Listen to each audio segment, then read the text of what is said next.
OP and Father versus the HOA. I'm a little fuzzy on exactly when this was, but for loose context, it's 2018-ish. We're living in this little two-story in a subdivision in upstate South Carolina, which my parents still own. My family just had a full run of renovations done on the house. A kitchen remodel, new floors, wallpaper removed, new paint on the walls, and so on. The folks who painted did an especially good job, and since they were a small local business, they wanted to know if they could put up a little sign in our yard just for a few days as advertisement. You know, like those little plastic type yard signs, nothing big or fancy. My dad was happy to oblige and showed them where to put it to avoid the sprinkler system. Everything's great. 2 days later, a letter arrives in our mailbox. It's from the HOA, and according to the bylaws, no signage can be placed in a yard for more than 24 hours. We hadn't been planning to leave it up more than a few days, maybe a week at the most, but to be told that supporting a small business was an eyesore came well out of left field. This is the part where I tell you that my father, despite being a very considerate and respectful man, has something of a problem with authority, especially when that authority is arbitrarily telling him what to do on his own property. First thing he does is pull out his copy of the neighborhood bylaws. He and my mother both look over it, and lo and behold, the quoted passage does indeed state that no signage or similar mode of advertisement is to be displayed in a yard for more than 24 hours. Not one to go down quietly, my father took to combing through the applicable section, looking for any loophole that he could find, and he found it in the word yard. 2 or 3 days after that, one of the ladies who worked for the HOA came down to our house to personally ask us to remove the sign. She and my dad stepped out on the front porch and must have been out there for nearly half an hour. I don't think I heard him say anything other than the occasional or yes ma'am until the very end.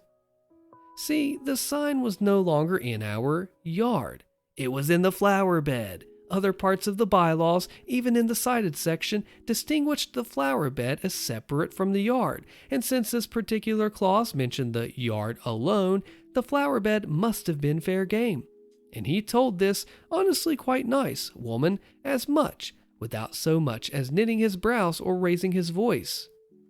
The sign stayed in our flower bed, perhaps out of spite, for nearly another month before we finally took it down. I love the malicious compliance HOA. Would you do the same thing as this OP's dad did? Let me know. This next HOA story is special. It's a complete middle finger to the HOA, and it's really funny too, and it was told in my comment section in a video. Let's call it, I'll Fix Your Wagon.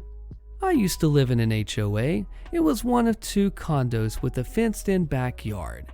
I needed a tree removed because the HOA was in charge of keeping the buildings and the exterior of the property up to HOA standards. They refused to pay to have the tree removed and put it in writing that everything that went on in my backyard was my responsibility. I thought to myself, I'll fix your wagon. I removed the tree at my expense. I then planted a crooked willow tree. Since my water bill was covered in my HOA dues and willow trees drink a lot of water, the hose was on almost all the time. I then planted some dwarf fruit trees, put in a faux lawn. I didn't want to mow it. I had a huge screened-in gazebo built. I also painted the exterior walls a pastel green up to the belly band. Our condos were 2-story units, main living areas downstairs, and the bedroom and bathroom upstairs, half bath downstairs. The belly band I painted was a nice mauve color. I used to sunbathe in my fenced-in backyard with a 6-foot-high cedar fence. I went to an HOA meeting and someone complained about the colors that I painted the back of my condo. They complained about the willow tree, which was growing larger than they wanted, and someone else complained about a man sunbathing in his backyard. I told the HOA that whatever I chose to do in my fenced-in backyard was my business, and they couldn't do anything about it. I had copies of the signed paperwork stating that I could do anything I wanted in my backyard. Furthermore, I wanted the name of the person complaining about my sunbathing because they would have to look over my 6-foot fence to see my backyard, and therefore they were peeping Toms and I wanted them arrested.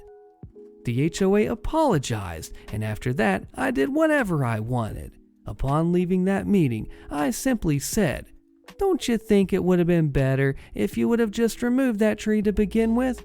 You tried to save a few bucks, but screwed yourselves in the end."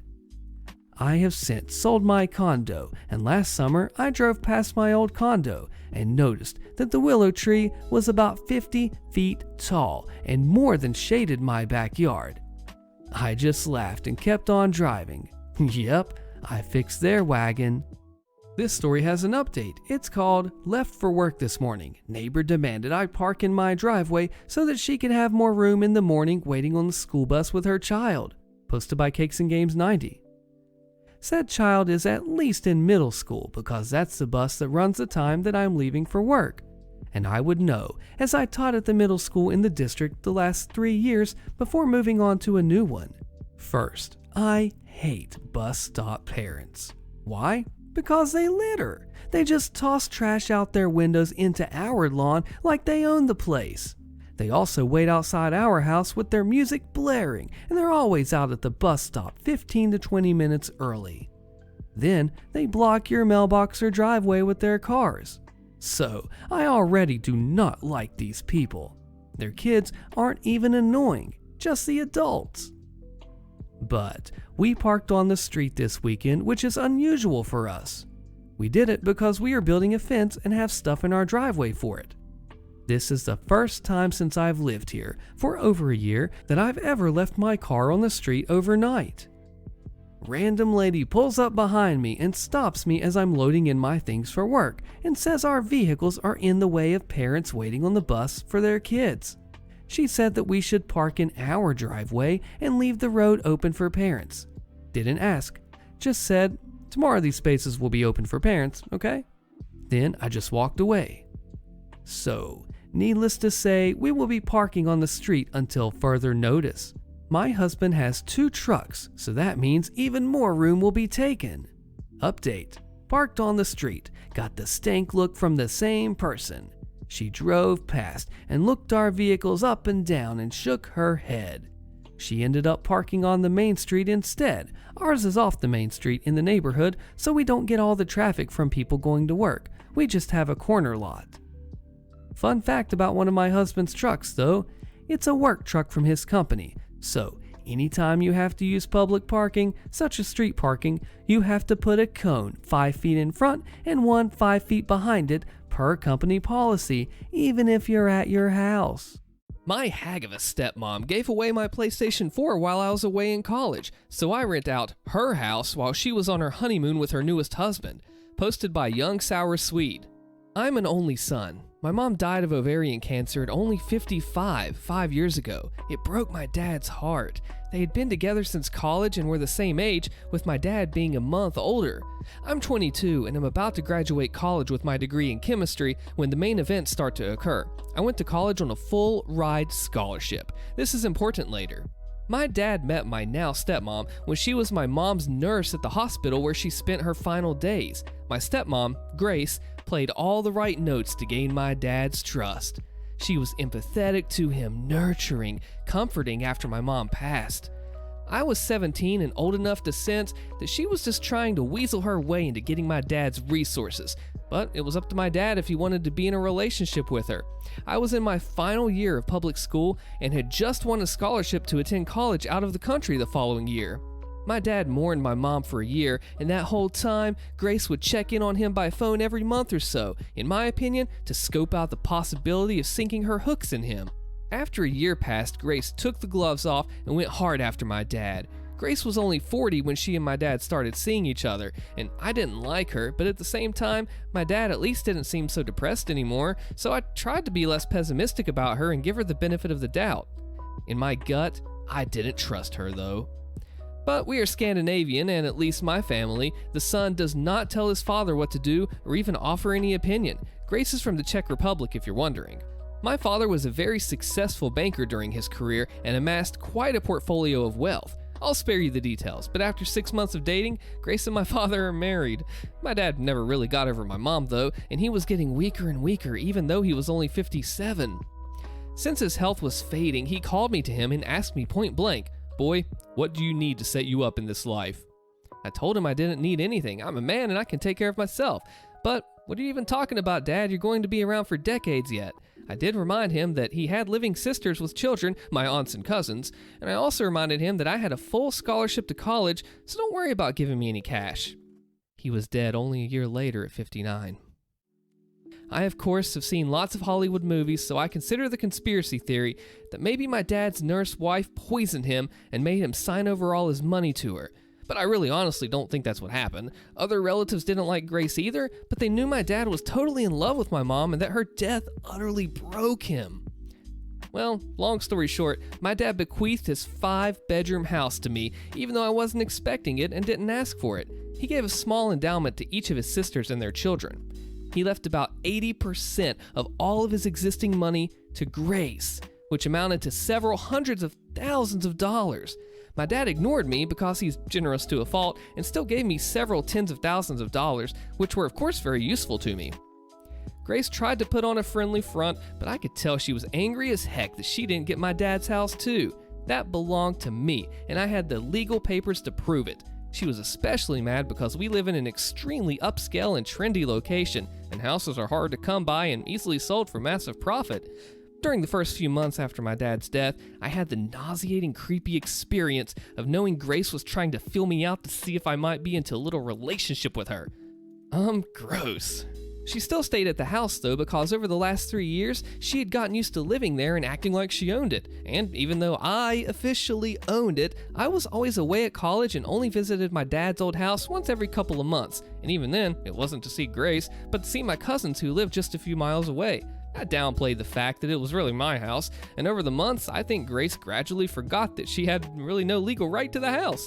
She probably believed that sooner or later, because I never asked her for any of the hundreds of thousands of my dad's dollars that she now had, that I was somehow independently wealthy and would just give up my house to her. I knew eventually I'd hydrogen bomb this witch when she started dating some new guy only 5 months after my dad was in the ground, and one time when I came home from college after graduating, she and her new boyfriend, some sleazy looking D-bag named Ivan who was only a few years older than me, were acting like I was a guest in my own house and that they owned it. I played along. Grace told me that she gave away my PlayStation 4 to Ivan's cousin because I'm too old to play video games. I didn't even know this kid, and you give him my PS4 to give away to some other who I don't even know? I quickly changed all my network passwords that same day. I smiled, but I knew what I had to do eventually.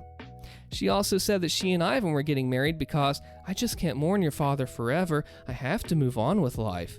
I tell her that I graduated college and already secured employment with a local firm and will soon find a new place to live. She looks thrilled, especially the part where it looks like I'll soon have a new place to live. Then, in a patronizing way, she tells me, "You'll always have a place in our house, though, and you're welcome to stay whenever you please." Thanks, Grace. Really generous of you. What I really say is that I'll probably have a new place in 3 months. She says it's wonderful because she intends to go to her homeland to have a wedding with Ivan and afterward have her honeymoon. She assures me that it's a local affair. Otherwise, I'd invite you, honey. And anyway, I know you're so busy. I congratulate her, and she asks me if I can watch the house for her. Watch my own house? Sure. What I really say is, of course I'll take care of the house. I'm careful not to say your house. She and her D-bag fiance, who I am 100% sure is only there for Grace's money, go on their trip, and I immediately put out advertisements and rental websites offering to lease my house. I hire movers and have all of Grace's furniture and possessions boxed up and put into a storage rental facility. I retain all my parents' furniture that they had before my dad met Grace. Locks? Changed. All of them. Within days, I am inundated with dozens of inquiries regarding my amazing furnished house with fantastic views. I rent it to a wonderful young family, a barista and his schoolteacher wife, and their 2 preteen children. They pay me their first and last month's rent and sign a lease for a year. I warn them about my crazy stepmom who thinks this is her house, but I present them with contact information to my lawyer, which is the same lawyer that my dad retained, in case they need any assurance that I'm on the level. I also give my lawyer the information about the storage facility, including the fact that I generously paid 4 months of storage in advance, which is a whole month longer than Grace's Czech honeymoon adventure. I then found a great apartment in the city near my new place of work. There, I met a woman in a restaurant that I frequent at night after a long work day. We've been dating 6 months now and are engaged to be married. Grace, of course, tried to shriek and cause trouble when she realized that she got kicked out of my house, but my lawyer quickly shut her mouth without my having to ever speak to her garbage face again. From what I hear, Her and her trash husband left the country, and I assume they're blowing through my dad's money, and they'll soon be broke like chavs usually become when they taste a little bit of what they think's the good life. So maybe Grace will go and try to exploit some other lonely man into giving her his money. Speaking of money, the house that I rent out is generating so much money that I not only am able to help pay for my cousin's college, but I moved into a larger apartment of my own, together with my fiance. I love my job, but really, I could survive solely on renting Dad's old house. And to think, if Grace had only been cooler and nicer, I might have let her stay at the house, just to be a good sport. And definitely if she stayed the heck out of my room. But no, she had to act all proprietary, so I had to make her as homeless as a wedding gift. Postscript, I bought another PS4, and even though I didn't even use my old one that much, it didn't matter. It wasn't for Grace to give away. You don't give away other people's things. You give away your own things. Which is why I chose to kick Grace out of my house. Because it's mine, and I decide who stays there. Fiance left me due to my cancer diagnosis. I left her destitute. By Cordero Biggs. We dated for 4 years and had what I thought was a great relationship. We were both well-established professionals who both owned homes in the same neighborhood and both with daughters in the home. Her daughter was 11 and mine was 16 when we met. We'd actually planned to get married, build a house, and raise the two together. We planned the house build because she had recently been diagnosed with a neurological disease that would eventually put her in a wheelchair and needed something ADA friendly.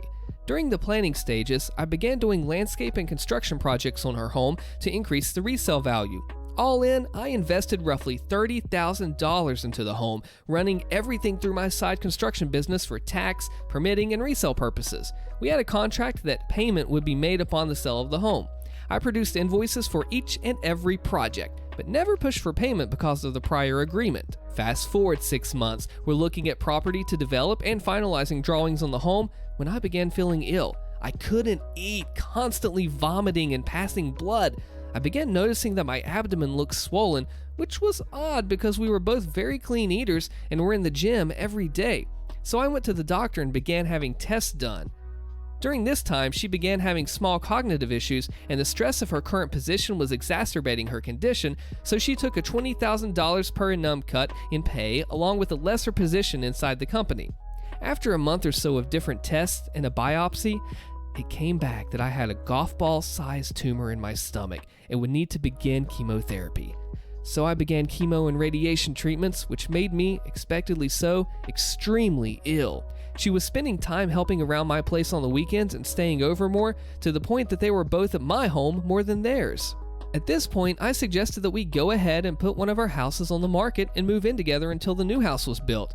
I have great supplemental insurance as well as a long-term illness plan, so using that, coupled with the sale of one of our houses, would push us through comfortably and help ease the financial stress on her. Shortly after this discussion, she became extremely distant. Her daughter wasn't coming down and hanging out with mine anymore, and she had excuses for not getting together. She quit driving me to treatments and stopped staying over. She then dropped a bomb. A sentence that will forever be burned into my psyche. I love you, but I can't see myself taking care of someone this sick in the long term, and I don't think we should see each other any longer. In a text. It broke me, I won't lie. This was the first woman I had ever opened up to and planned a life with since my wife died when my children were 1 and 3. However, I tried to be mature about it. I forced myself to understand her position and to accept what I couldn't change. I calmly, the next day, gathered all of her things, packed them neatly, loaded them in my truck, and took them to her house to leave on the back porch while she was at work in order to avoid any awkward exchanges. Walking around the back and under the porch cover, I sat down a box and saw her in her back living room on the couch, doing things with a man that she had introduced to me as a lifelong friend. I had dinner and drinks with this man and his girlfriend. We had gone on vacation with them as well. I never spoke of the incident with her and simply sent her a text later explaining that I would leave her things on my side porch to pick up at her convenience. I discovered 8 or 9 months later from his now ex-girlfriend that they had broken up due to him confessing that he had been sleeping with my significant other, dating back to about the time we were finishing drawings on the new home. Now, I'm ticked. Revenge time. At this point, I had finished chemo and radiation for the time being and was feeling healthier. I was going through some of the much neglected paperwork when I ran across the file that contained $32,680 in unpaid, long overdue invoices, which were promptly sent to my attorney to begin lien proceedings on the home. It turns out that I couldn't have done this a moment too soon because she was set to put her house on the market. Coupled with interest over the course of what was then 19 months overdue, the invoices were hefty. That, along with the agreement of settling them when the house was sold and the attorney fees, left her with roughly $10,000 after the sale of the home and settling her current mortgage. She promptly had to back out of the purchase of another home and had moved in with her oldest daughter, sister-in-law, and 2 grandchildren. She had also had to leave her job and begin receiving disability. I ran into her a little over a year ago, and she looked as if she had aged 20 years and was in the wheelchair we had talked about. We chatted cordially but briefly, and I excused myself and went on with my day. A few days later, her younger daughter called me and spoke of my running into her mom and said that we could hang out sometime. I gave a vague answer, thanked her for calling again, and went on with my day. The ex then called me a week or so later and began apologizing for leaving me as she did. Again, cordial but short, I thanked her for her calling and hung up. She began texting, and this went on for several weeks until she asked if I could ever see us rekindling what we had, to which I replied, "I can't see myself taking care of someone so sick in the long term. Remember the box on your back porch? Did you think that your lifelong friend brought that over to you from my house? Good luck to you. Goodbye." I sometimes feel guilt over this, but not much and not often. Whoa, I did not expect this to take that turn, but everything was legal, by the book, and as I say, just articulated and calculated straight to the point. You did what you could do and delivered. The HOA finds me, but I'm not even in the HOA. Click the video on your screen so you don't miss the fallout of this one, and I'll see you there.